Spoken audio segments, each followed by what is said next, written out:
Muraho neza, murakaza neza kuri ku mafaranga. Reka ndakubaza ikibazo kimwe. Mbese wewe uhora ubona hari umuntu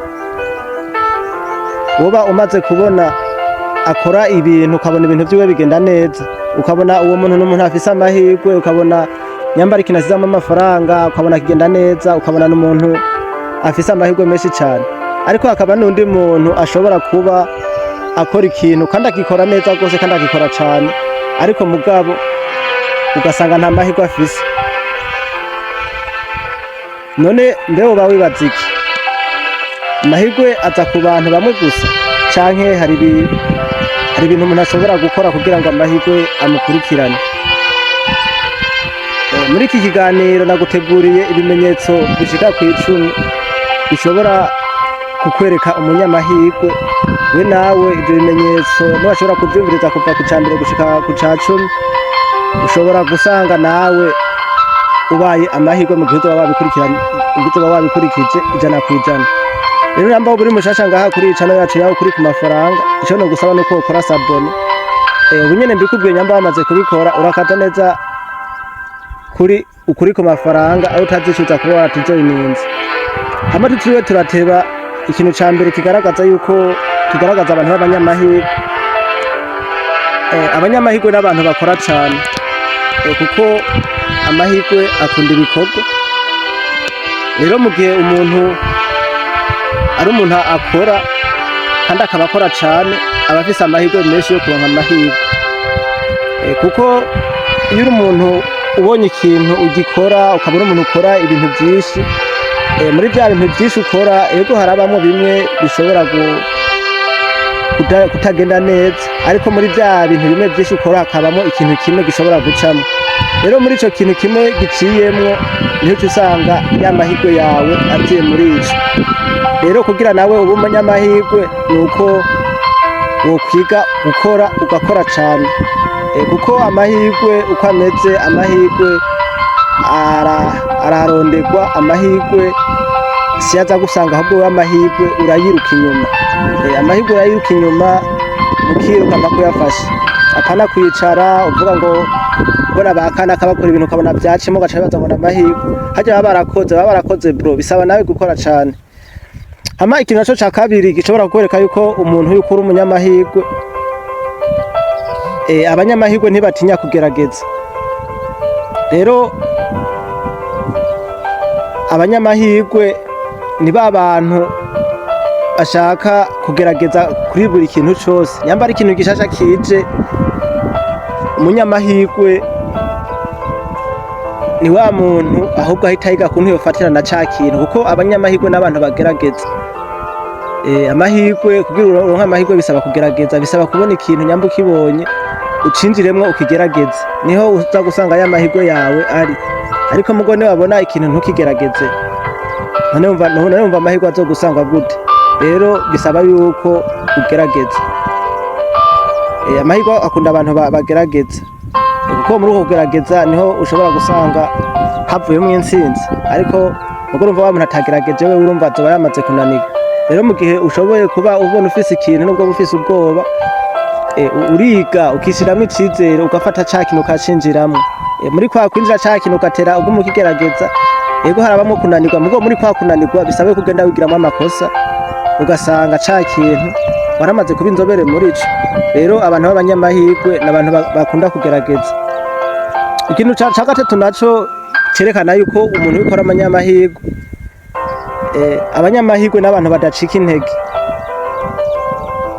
Kuko umunyamahirwe ni wa muntu iyo akoze ikintu akabona ca kintu ntikigenze neza nkuko yabishaka, ahubwo acaza kwigira muri ca kintu yakora, akabanza akaraba neza, agasesengura, akabanza akaraba abantu yoba yarakoreye ikosa kugira ngo ashobore kuba yohakosora. Rero nawe kugira umunyamahirwe nuko uba umuntu udacika intege, ukaba ku muntu focusinga ku bintu vyawe. Kuko kugira ushike ku kintu kandi ushike ku kintu gikomeye bisaba yuko uba watanze ibitambo. Rero mw'ivyo bitambo ushobora gutanga ni kwa kugerageza ugakora vya bintu ukananirwa, ariko mugabo ukigira muri ya masomo yawe. ikindi kintu naco numva no kubwira kigira kane kiranga abantu b'abanyamahirwe. Abanyamahirwe n'abantu bigira mu makosa yabo. Kuko umunyamahirwe ni wa muntu akora ikintu cyakintu agikora akabona gikozemo ikosa mugabo agaca yigira kuri ya makosa yiwe, akiga kuntu ashobora gukemura ca kintu kugira ngo ntazosubire kugwa muri rya kosa, akamenya kuntu yigengesera. Kuko nk'ubu ushoboye gukora ikintu ubwa mbere ugashobora kugikora mugabo kikanka, mugo gashobora ca kintu aho canke iyo usubiyemwo urumva hamwe wakosereza ucumenya kuntu uco wakosora. Muri uko gukosora rero bya bintu wagenda urakora bikanka ugenda ukora byanka ntusanga y'amahirwe yawe yarari. Rero amahirwe bisaba yuko yiruka inyuma. Ikintu naco ca gatanu kigaragaza yuko uri umunyamahirwe, abanyamahirwe n'abantu bagira network nziza. Abanyamahirwe ni abantu uzosanga bafise abantu babafasha, ugasanga bafise abagenzi, ugasanga ni abantu bafise abantu babagira inama. Kuko iyo uri umuntu ukaba ufise umuntu akuri imbere, ukaba ufise nyamba ushaka kuja nko mu kintu ukaba ufise nk'umuntu ari imbere muri ico ukamucako, ashobora kukwereka ukuntu ushobora kugenda. Kuko nk'ubu nyamba ufise nk'umugambi wo gucuruza ugaca wegera nk'umuntu ubona bimazemo nk'imyaka 10 acuruza, uwo muntu azoshobora kukwereka akubweta ahantu bisaba yuko uzohagenda gutya, kugira wunguke bisaba yuko ugenda gutya, kugira uhombe bisaba ugende gutyo. Rero abanyamahirwe n'abantu bafise abantu babagira inama.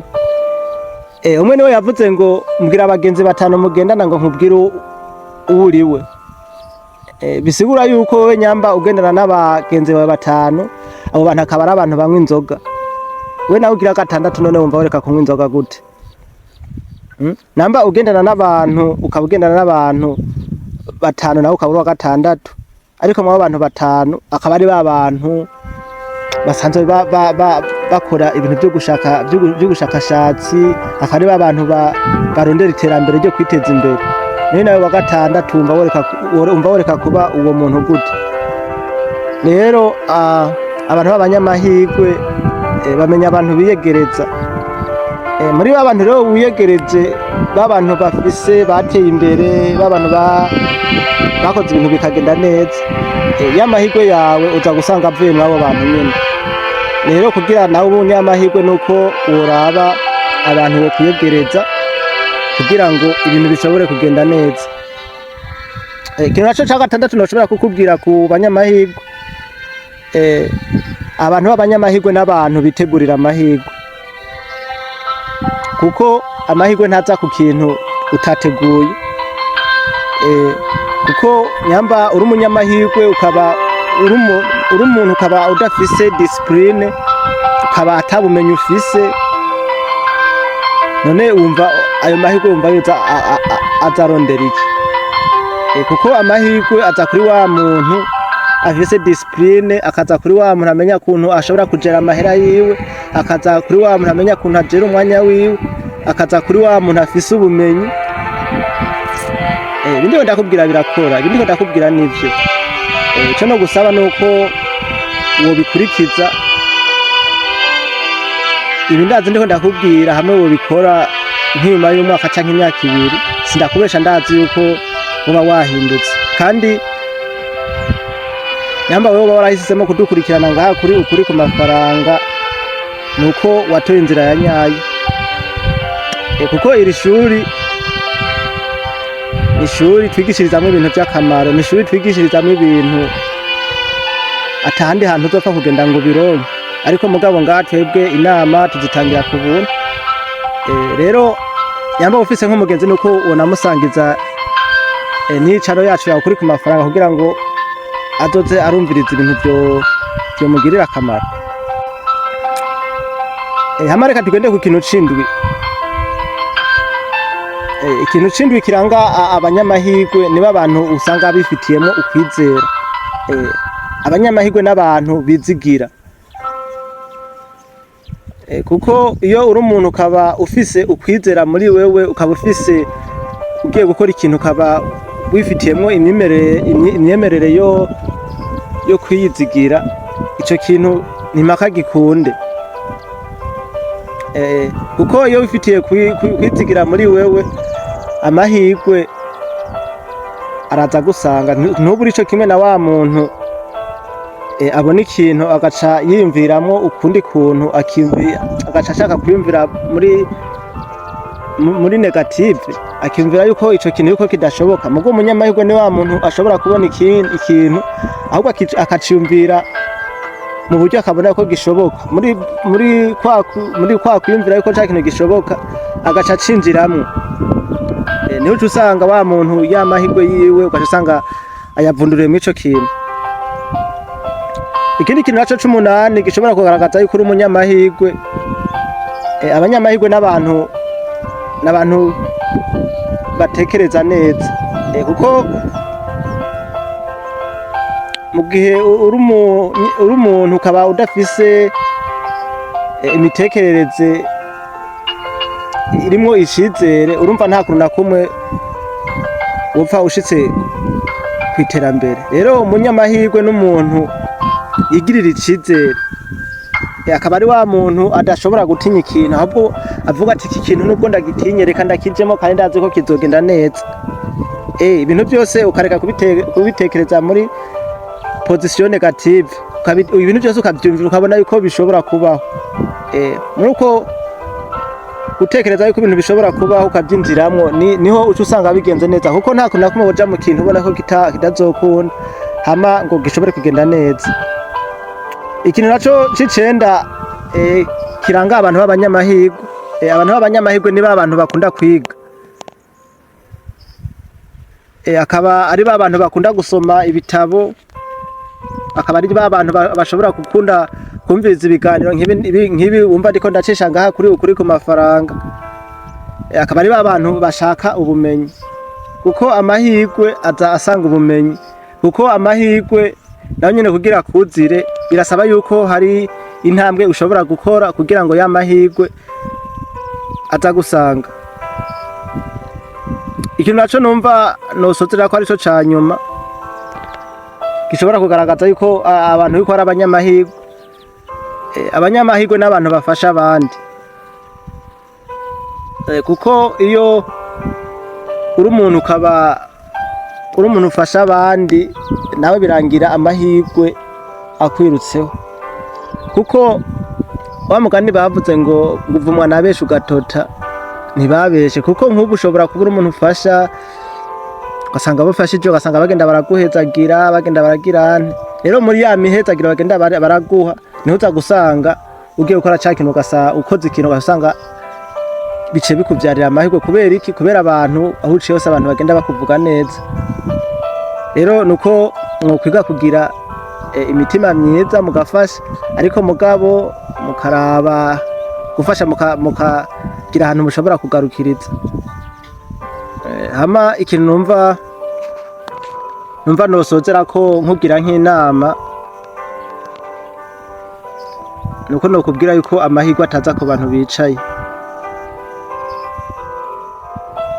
Amahirwe kugira uyabone bisaba gukora, ugakora n'imbaraga, kuko amahirwe iyo uri umuntu utizera, amahirwe nta kuntu na kumwe woyabona, kuko nyambara amahirwe bisaba yuko icambere na mbere ubanza ukigirira icizere, ukaja mu kintu wumva wifitiyemo icizere, navyo vyogufasha. Abanyamahirwe ni abantu badatinya kugerageza. Rero nawe nuko wowe umuntu udatinya, ahubwo ubonye ikintu ukacinjiramwo ukakigerageza ukaraba, kuko hari gushobora gusaba ugiye gukora ikintu ugasanga amahirwe ari muri ico kintu cawe, none mu gihe uzoba utagikoze wumva amahirwe wumva uzoyaronka gute? Rero niyo wahindura ingeso zawe n'imitekerereze yawe, nawe mu gihe kiri imbere ushobora kuba umunyamahirwe. Hama nimba ikiganiro cacu tukubwiye, namba wumva coba cakwigishije, arico coba cakumariye, nuko ukora sabone kuri ukuri ku mafaranga, bishobotse ugakanda na like, kandi bishobotse ugasangiza n'iki kiganiro abandi bagenzi bawe kuko gishobora kubafasha. Ciao ciao.